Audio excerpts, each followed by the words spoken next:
Good morning. I'm your friend Scotty Ray. Welcome to Wednesday. It's June the 17th. This month is getting away from us, isn't it? If you hadn't gotten up and poked your head outside this morning, do so. It is wonderful weather out there. It really feels good, and we'll have that for a few more days before we get to where when you wake up it's already hot. Perfect outside. I think it started out this morning at around 63, so great weather in store for us. And speaking of, let's go ahead and jump on the forecast to find out what exactly is going to happen for you today. As we head over to radar, we are again absolutely clear with no rain in Mississippi, Alabama, and even in through Louisiana. We still watch this. They're getting wet up here in the Carolinas. It's still a lot of rain coming down up there, but our area is pretty good. We do have a shower there off the coast of Louisiana. If you go due south from Lafayette, you would find some out in the Gulf there, but that's as close as it's going to get. Now, what happens when it comes to the forecast? Let's look at today. Sunshine, our high will reach 88. Kind of nice there. It's going to be 64 for tonight. But as we roll into tomorrow, more sunshine, 91. Friday, we'll close the week out, the work week anyway, with a high of about 93. So great weather. Now, as we go into the extended forecast, let's go in here to Meridian and take a look at what we've got with the extended forecast. And it just sometimes just doesn't want to work, does it? No. That does not. Let's drag this over here, and now we can do our extended forecast. We'll start seeing rain showers, the first chance there on Monday. A slight chance on Sunday afternoon, but not really to it. It'll be Monday and Tuesday when we get our next round of rain. So that's a way to prepare for that. So a few days off, but so you've got the weekend to get all that you need done. It's going to be sunny, perfect weather to get out and do those kind of things. Well, nothing wrong with that whatsoever. So how are you feeling this morning? I hope it is going well for you, and you've got to do a few things yesterday afternoon.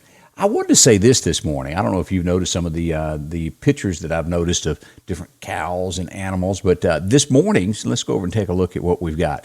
This morning's cow, well, this is 2 Dot. Have you met her yet? She comes from Cow Creek Cattle Company. Say her to her. I want to say a big thank you to them submitting her. If you've got a picture you'd like to submit we could use, do that. You can email me at ScottyRay@1969 AOL, or you can inbox me, direct mail, I think is those DMs. That's what that stands for. Any way that you want to do it, send me a picture if you've got a picture of a cow or anything like that you'd like to pass on. I got a great picture that just come in from the Macon area that I'm going to use in a day or so. So if you've got one, we'd love to hear from you. Let's see, other things that are going on. Now, I brought this up the other day, and a lot of response to what I said. Let me pull that up. I brought this up about the flag on this article here where I put a picture of the flag, and I asked, what's your thoughts on sporting events? Kneeling, do you approve of this? Overwhelmingly, our area has said, no, you don't kneel during the national anthem during sporting events. It just is not right. Most are saying they won't watch. Now, I'm not sure how this is going to affect NASCAR. I know that a race is coming up and they're expecting 30,000 fans. Will it in any way? Because, they now say that NASCAR can kneel. NFL is saying they can kneel during it. It's what you believe in your heart, but our area is saying it's just flat out disrespectful to do that. That's what's going on this morning with what people think here locally. So, like it or not, I don't know what side of the fence you stand on, but locally, that's what it looks like in our area. Another thing, news-wise, let's go over and take a look at this. This is just why you would do this, and I think they've caught him now. This was in New York City. This is I believe, a 92-year-old lady right here. That's 92-year-old female that's walking down the street minding her business. Let me click play here. She's walking. He pushes her. She falls to the ground there and hits her head. She was rushed to the hospital. She's going to be okay, but she says now she's scared to go to walk anywhere. I think she was going to pick up some groceries or something. Why would you do that? He's a 31-year-old. He has now been arrested. They plastered his picture all over New York City, and they did catch him. It's just why people do things like this. It puzzles me. It's just, I guess, meanness. No one taught them better when they were younger, maybe. Anyway, I just can't believe that you'll get away with doing things like that for very long. I think eventually that'll catch up to you. They have got him. He is in custody.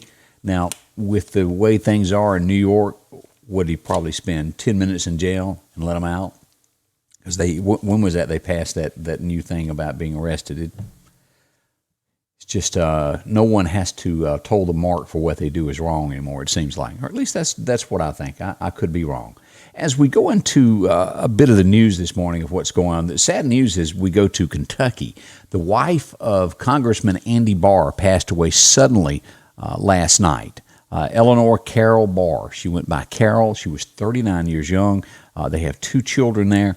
They haven't really said what happened to her. She just, as they put, suddenly. Our thoughts go out to the congressman for his wife. That would be horrible. I think they've been married for 10 years. As we get more details on that, I'll pass that along also. Next, Thomas Jefferson was torn down. This came from Portland, Oregon. It was a high school there. They ripped down his statue there, tied ropes to it, and dropped him. Thomas Jefferson, one of our founding fathers of America. Patriotism has hit an all-time low in the United States. Just 42% of adults say they're extremely proud to be an American. As I relate back to the story that I put up just a moment ago that we took locally of how you feel about, do you place that hand over your heart and stand at attention locally, I would say that number is very high here in Mississippi and Alabama. That's my guess. And I may put that out there to see what y'all think.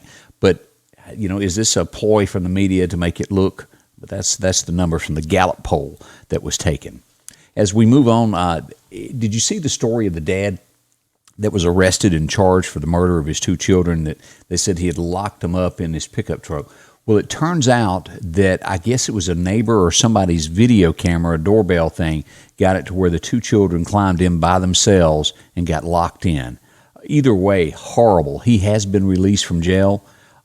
That would have to be a very bad thing to know that you didn't do that to your children and being arrested for it. But he has been released after the video surfaced, but still bad situation. As a father or a mother out there, how you would feel at this point losing your children. It would be the worst thing that you could ever imagine. And I know there's a lot of parents out there that could preach to a lot of folks about that. Hug those babies before you head out somewhere today. Executive order now bans chokehold. Did you see this from the president yesterday? The only time that it wouldn't be is if the cop's life was in a threatening situation, and they are going to create a database for bad police officers.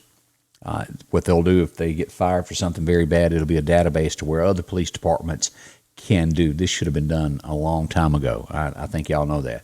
Whether it's police, you've been into a store, somebody that treats you bad, there are just bad apples in every business. It's not just police. It's in anything from convenience stores to banks. Wherever you go, there's somebody with a bad attitude. 99% of people are good, but this is going to be set up to catch that 1% that is out there. I think it's a good thing. As we look at this, the Ford Bronco is coming. And it's going to be released on the day that, on OJ's birthday, July 9th, the new Bronco. Now, I've seen some variations of the picture. They hadn't really released an official picture of this, but be ready for it. The Ford Bronco is coming back, and it probably will be a big thing, is what they're saying. That's what I think. And speaking of OJ and all of that, let's see here. Let's go back over and take a look at this. Did you know that today is the day, back on June 17th in 1994, that OJ was arrested? Wow. I remember that well. We were, I think we had gone to Atlanta, if I remember right, to see my father-in-law. That sticks out, and that Ford Bronco was forever made famous, the white one. But anyway, it's coming out in July, the brand new one, so that's what's coming up. During these challenging times, there are some things that you can count on every day. One of them is that Rick Justice Automotive will work hard to help you find just the right vehicle. Rick Justice has late model, low mileage vehicles and 72-month, 72,000-mile warranties available on all vehicles. Come see us today, and we'll show you how we've been helping your friends and relatives find the car, truck, or SUV that was right for them. We will earn your business. I can't say enough thank you to the folks who have jumped on early to help me as I start this weather broadcast that we've got as we bring you bad weather. When it gets bad, we'll go street by street coverage to give you the absolute latest weather information. Make sure that you're safe. And some folks that have jumped on board and helped me out, and I want to say a big thank you. Of course, Rick Justice there, Hooper's on 22nd Avenue, very early in helping, along with Piggly Wiggly of Collinsville, Joe and all those folks. Of course, Patrick Allen You can't. I can't thank him enough out at Storm Ready Shelters. And if you're needing an overhead door, they've got those. EMEPA, they're on with us. Graphics Guru, they're on B Street. If you need anything to do with your digital printing, SMI Automotive, all your truck accessories, and San Marcos Mexican Restaurant here in Meridian. All local folks. When you can spend your money locally, keep that money close because they depend upon you. You depend upon them. And that's what it's all about. A big thank you. I just wanted to say that this morning for helping me out. I want to go back and just touch on what we've got for today. Again, sunshine, 88 for that high. Nice. This morning is very cool and nice, but it will warm up and be kind of hot. 91 for that high tomorrow. We'll close the week at 93, a great-looking weekend. And then on Monday is when we start seeing a 50% chance of showers. That could change in between now and then and back up a little bit. But I'll keep you posted on that. Again, thanks for watching and being a part of Scotty Ray's Weather. Like and share. Invite your friends to be a part of it so they'll know also.